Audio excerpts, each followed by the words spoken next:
time, Jim, good time. All right, my name is Brian Glenn. Thank you for having me today. Boss was an amazing person. And what I'm going to talk about is his life as I knew him through Rotary for the past 10 years. So in his latter part of his life. One of the goals in Rotary is to make the world a better place through service, through Rotary, by affecting and changing one life at a time.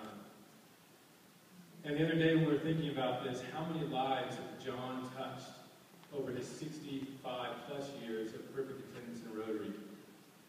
One of our other club members, Fred Croy, past district governor, has been in Rotary for 30 years. I've been in over 20 years in different Rotary programs. I can't imagine how many lives he has touched directly and indirectly through Rotary. Think of just the amount of people you come in contact with, and if you rub off on them, who they come in contact with, and so on and so on. And I thought about if there was a Rotary ancestry tree, it would fill this room up with how many people John has touched over 65 years. And to me, that's the goal in life, to positively affect others and leave this world a better place than when you came into it. So I know one of my goals in life is to continue to, through Rotary, change and affect others positively, one person at a time. One of our other Rotarians, Steve Lund, the other day, we were talking about John in our luncheon, said that John was not afraid to tell people how he felt. He would tell you, I love you, how are you doing today? And I thought about that, and that's exactly how I would like to live the rest of my life. Live as if you were dying.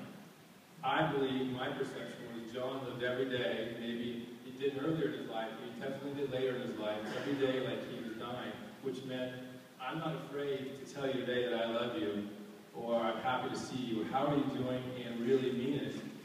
And most of us don't do that because we think, oh, we'll get another chance to do it. I feel I'm not sure I feel really confident enough to say that to that person.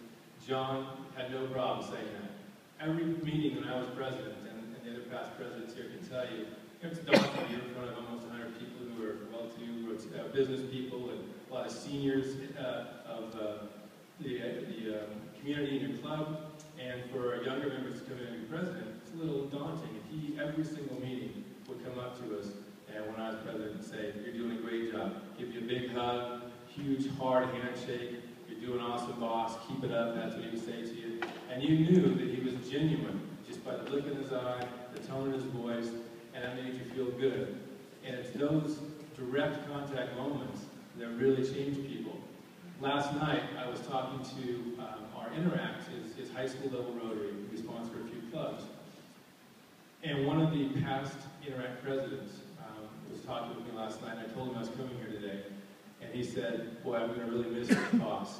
And this is a 19-year-old student now at Cal Berkeley who didn't have that much interaction with John, just spread over 4 years. And I said, really, what are you going to miss? How did boss affect you? And he said, well, two ways. One is that I remember from the Oklahoma basketball tournament. We'll talk about that in a second. 40 years of ongoing sports that John started to help girls basketball. And he was a student there. But the other, he said, the most important thing is, John's the only other person besides my grandfather that really affected me directly when he said, how are you doing, and meant it. So every time that this student Ian would come to our Interact, our Rotary Club, as a guest, John would grab him, just like does the rest of us. He'd pull him over, give him a big hug, shake his hand, and says, how are you doing, Ian? And Ian knew that he was genuine, that he really wanted to know how Ian was doing, not just saying, hey, how you doing today? But he really wanted to know. And he said, that will stay with me the rest of my life. The only person I met was my grandmother like that. And I thought that was really amazing. I wanted to share that this morning. Talking about the basketball tournament. This is one of John's loved. I helped run it for several years with him. So if you didn't know, for 40 years, he was the MC at the basketball tournament. Rotary Roseville Oakmont Girls Basketball, which was started to give girls a forum to be able to play just like the boys do.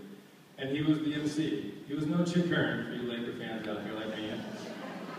But he was so energetic that people just loved him, and you loved his quirks. And obviously, if you've been there, you knew it was wow, wow, wow. Every time someone made a shot, it was wow, wow, wow. And most of the time, the girl would turn around and stop and go, what's he doing? Why does he keep saying that? So all I have to say, boss, I know you're listening, is wow, wow, wow. Yeah, how many people you affected in your life? I hope I can do that. I had a couple of quotes here I just wanted to read that I thought were appropriate around service.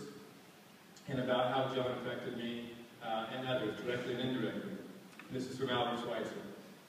At times, our light goes out and is rekindled by a spark from another person.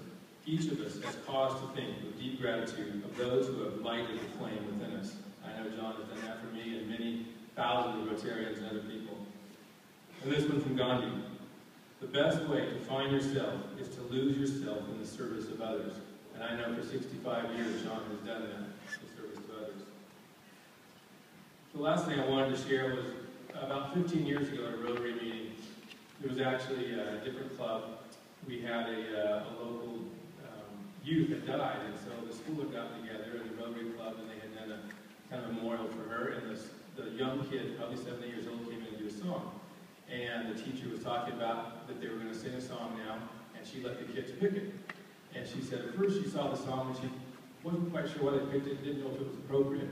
And then she read the song and said, wow, this is amazing. And it's amazing where you find comfort in certain things. You think, obviously, Bible scriptures, but there's songs, and we get joy from songs. And this is a song that I actually listen to all the time. And every time I hear it, I smile, and I wonder why. And now I kind of look back, and this morning when I thought about this, I said, this is perfect for John. And it's actually a song by Janet Jackson called Together Again. And I won't go through the whole thing, but the chorus, here's how the chorus goes. Everywhere I go, every smile I see, I know you're there smiling back at me. Dancing in the moonlight, I know you're free, because I can see your star shining down on me. Would I give just to hold you close, as on earth, in heaven, we will be together again someday.